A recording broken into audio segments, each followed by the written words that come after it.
आपत्तिजनक नारे लगाए गए। मुहर्रम जुलूस में विवादित नारे लगे कानपुर में। इसमें कहा गया, गुस्ताखे रसूल की एक ही सजा, सिर तन से जुदा।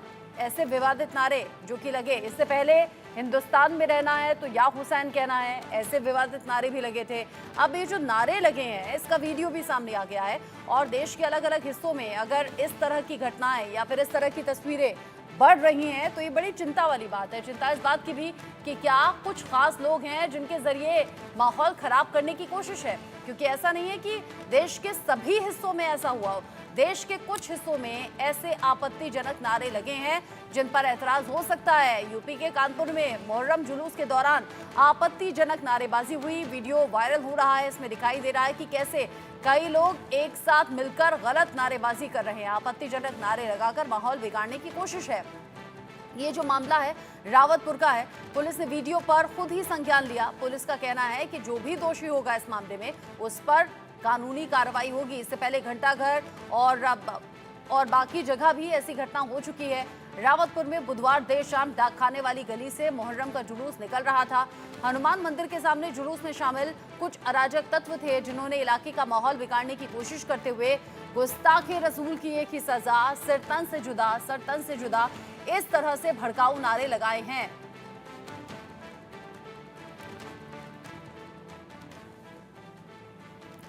इस पर बात हम करेंगे। शोएब सिद्दीकी मेरे साथ जुड़ गए हैं। इस खबर को लेकर उनकी राय भी जानना जरूरी है। मुस्लिम स्कॉलर भी हैं। शोएब साहब, देश के अलग अलग हिस्सों में इस तरह के एक के बाद एक नारे लग रहे हैं जिससे कि माहौल खराब हो सकता है। ये कौन लोग हैं जिनके जरिए ऐसा करने की कोशिश है? देखिए मैडम, ऐसा है, हमारे नबी मोहम्मद सल्लल्लाहु अलैहि वसल्लम ने फरमाया है कि मुल्क की वफादारी आधा ईमान है। अगर कोई उनके नाम से इस तरह की बातें करता है और इस मुल्क में किस तरह की दिक्कतें सामने आती हैं तो मैं समझता हूँ जिम्मेदार है। अब आप देखिए, मुहर्रम जो महीना होता है वो बहुत गम का महीना होता है। उसमें जिस तरह के नारे किसी ने लगाए हैं, पुलिस पे एक्शन ले रही है, लेकिन मेरी गुजारिश रहेगी मुख्यमंत्री जी से भी कि इस पर निष्पक्ष जाँच की जाए और जो दोषी उनको बख्शा ना जाए। क्योंकि देखिए, इस तरह के मामले जब सामने आते हैं तो कुछ लोग होते हैं जो इस तरह की बातें करते हैं। वो हर समुदाय में होते हैं, हर मज़हब में होते हैं और उसमें आम हिंदुस्तान नागरिक को परेशान होना पड़ता है। अब आप देखिए, जिस तरह की इमाम हुसैन की ये जो यौम आशूरा होता है, उस दिन आदमी गम में मसरूफ़ रहता है। तो नबी मोहम्मद सल्लल्लाहु अलैहि वसल्लम के चहीते नवासे इमाम हुसैन की जो शहादत हुई थी, उसके गम में जुलूस निकलता है। तो मैं समझता हूँ, और यह हकीकत है, पूरी दुनिया में इसका गम रहता है, ता क़यामत तक गम रहेगा इसका। तो बहुत सुकून और उससे जाता है। लेकिन जिन लोगों ने इस तरह की बातें करी हैं, तो मैं समझता हूं कि मुख्यमंत्री जी को और खास करके कानपुर में जो घटना घटी है, वहां के डीएम से भी मेरी गुजारिश रहेगी इस पर निष्पक्ष जांच की जाए। अच्छा और शोएब आम जो सिद्दीकी साहब, नागरिक हैं, ये भी देखने वाली बात है। ऐसा नहीं है कि कानपुर से ही ऐसी खबरें सामने आई हैं। आप देखिए, मुहर्रम के जुलूस के दौरान गाजा को लेकर नारेबाजी हो गई। मुहर्रम के जुलूस के दौरान फिलिस्तीन के झंडे दिखा दिए। मुहर्रम के जुलूस के दौरान हिंदुस्तान में रहना है तो या हुसैन कहना है। अभी ये गुस्ताखे रसूल की एक ही सजा, सिर तन से जुदा। ऐसे देश के अलग अलग हिस्सों में एक तरह की घटनाएं या फिर माहौल खराब करने की कोशिश, ऐसे नारे जिस पर आपत्ति हो सकती है, ऐसे नारे जिस पर ऐतराज हो सकता है या कानूनी कार्रवाई भी हो सकती है, ये इसके पीछे आपको लग रहा है कोई साजिश काम कर रही है? देखिए, अगर इसके पीछे कोई साजिश काम कर रही है तो वो बेनकाब हो जाएगी। ये मुल्क गंगा जमने की तहरीक की मिसाल है। और आप समझ लिए, हमारे मजहब नहीं, हर मजहब ने ऐसा कुछ नहीं सिखाया है कि किसी को नुकसान पहुंचाइए या कुछ ऐसे जुमले या ऐसे तंजबाजी या ऐसे नारे लगाइए या ऐसे स्लोगन पढ़िए जिससे दूसरे समुदाय को दिक्कतें का सामना करना पड़े और इस पर गवर्नमेंट एक्शन में आए। और आप जिस तरह आप बता रही हैं कि कई जगह से इस तरह की बातें आई हैं, तो जाहिर सी बात है, हमारे मुख्यमंत्री योगी आदित्यनाथ जी बहुत सख्त फैसले जाने जाते हैं, उस पर नज़र रखे हैं। लेकिन मैं फिर वही बात करूंगा कि जैसे भीड़ होती है, तो आप देखिए, भीड़ जो है चंद लम्हों की होती है। दो चार लोग इस तरह की बातें करते हैं, वो कोई समुदाय हो या किसी तरह की कोई रैली निकल रही हो, और उसमें आम नागरिक पिस जाता है। तो मेरी गुजारिश है, जिन लोगों ने नारे लगाए हैं उन्होंने बहुत गलत काम किया है, जिससे कि एक माहौल बिगाड़ने की कोशिश की जा रही थी। आप देखिए, मुख्यमंत्री जी ने भी कहा था कि जिस तरह की रोडें दी गई हैं या पेड़ नहीं काटे जाएंगे वगैरह वगैरह, उस पर आप देखिए, लखनऊ में खासकर बात कर रहा हूँ, लखनऊ में कोई ज़रा सी बात हुई तो आप बताइए। अब 19 ज़रा सी बहुत अगला चीज़ होती है, कुछ लोग, चंद लोग जाते हैं कि इस तरह बवाल करने के लिए कि एक माहौल ख़राब कर दिया जाए और उपचुनाव भी करीब है, उसमें माहौल को ख़राब किया जाए। लेकिन आप लखनऊ में देखिए, लखनऊ में शिया हजरात बहुत, सबसे ज़्यादा लखनऊ में शिया समुदाय पाया जाता है। मैं भी जुलूस में गया था, लेकिन कहीं कोई ऐसी बात नहीं रही।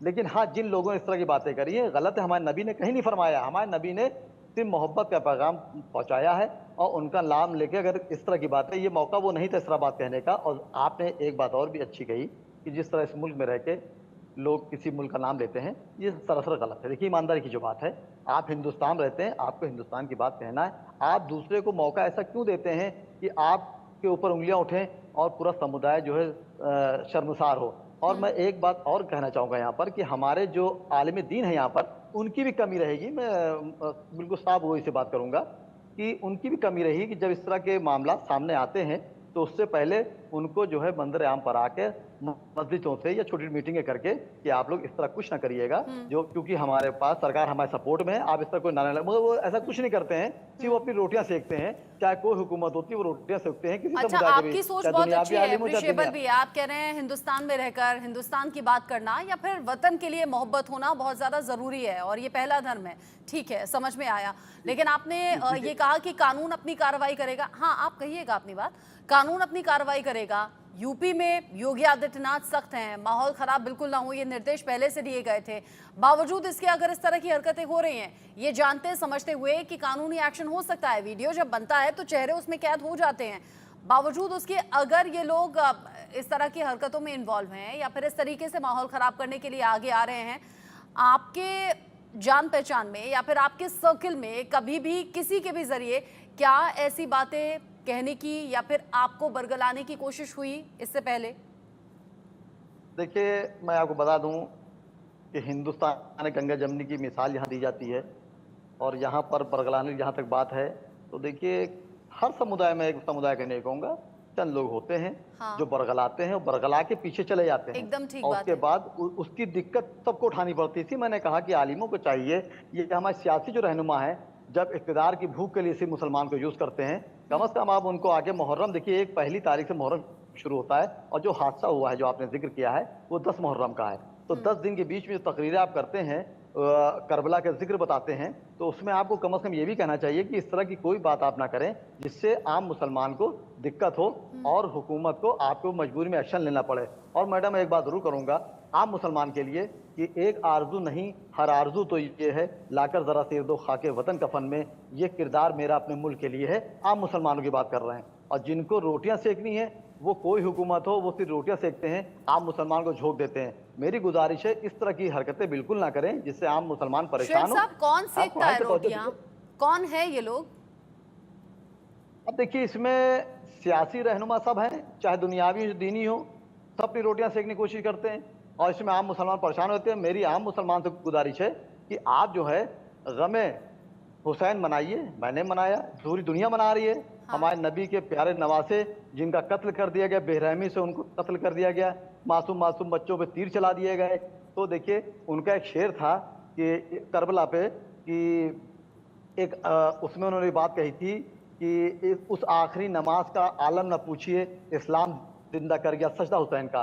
तो इस तरह के हमारे दीनी आलिमों को, दुनियावी आलिमों को, आम मुसलमान को बताना चाहिए कि इमाम हुसैन ने किस लिए जंग लड़ी। कुछ लोग कहते हैं इक़्तिदार के लिए जंग लड़ी, ऐसा कुछ नहीं था। उन्होंने इस्लाम बचाने के लिए जंग लड़ी। उन्होंने एक अच्छा पैगाम दिया कि मैं इस्लाम के लिए जंग लड़ूंगा। और जहाँ तक मुल्क की बात है तो एक बात आप बिल्कुल समझ लिए कि मेरे नबी जिनके लिए आप फरमा रही हैं, जिन लोगों ने ये ज़बरदस्ती के लिए एक बात को उछाला है, माहौल ख़राब करने की कोशिश करी है, वो उन नबी का, हमारे सल्लल्लाहु अलैहि वसल्लम का ये पैगाम था कि मुल्क की वफादारी आधा ईमान है। आपके संविधान में अगर आपके खिलाफ भी कोई चीज़ बात आपको लग रही है तो आपको मानना पड़ेगा, आप उस मुल्क में हैं। और इस मुल्क में जिस तरह के लोग दूसरे मुल्क का नाम लेते हैं, अक्सर लोग पाकिस्तान का नाम लेते हैं। पाकिस्तान देखिए मिट चुका है, उसकी बात ही ना करिए, उसका नाम लेके हम उसको बढ़ावा देते हैं। जब किसी को ख़त्म करना उसका जिक्र मत करिए।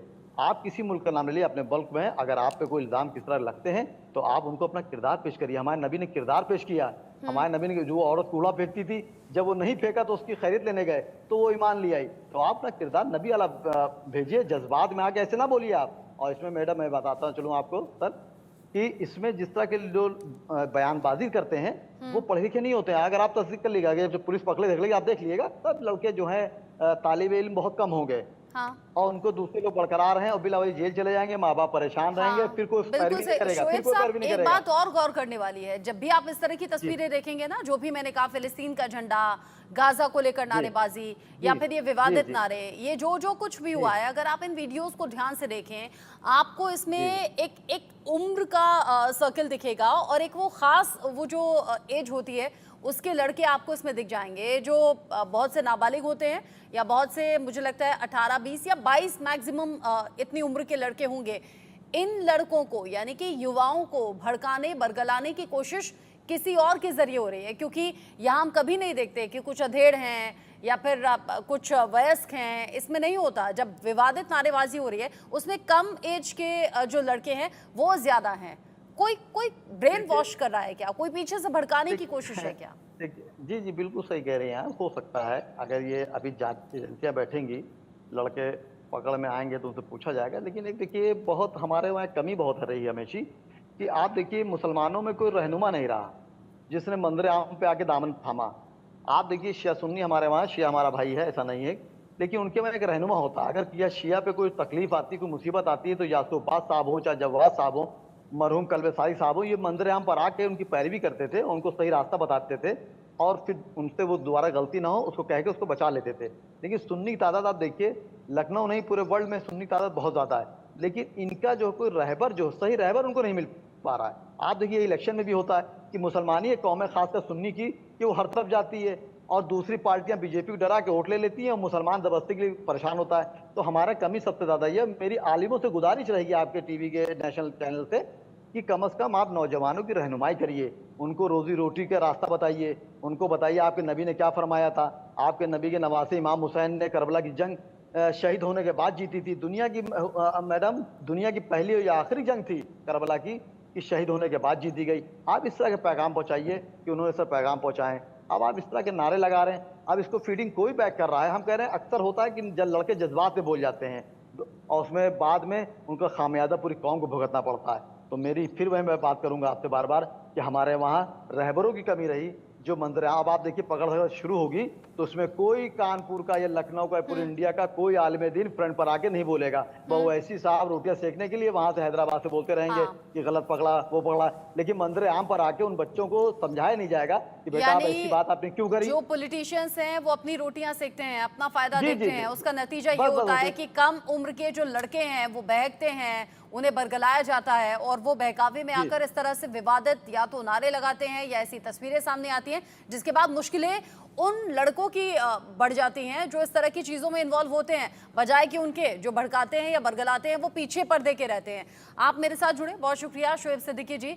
आगे इस खबर को लेकर जो भी कानूनी एक्शन होगा वो भी दर्शकों तक हम पहुंचाएंगे। एक छोटा सा ब्रेक यहाँ पर ले रहे हैं, लौटेंगे।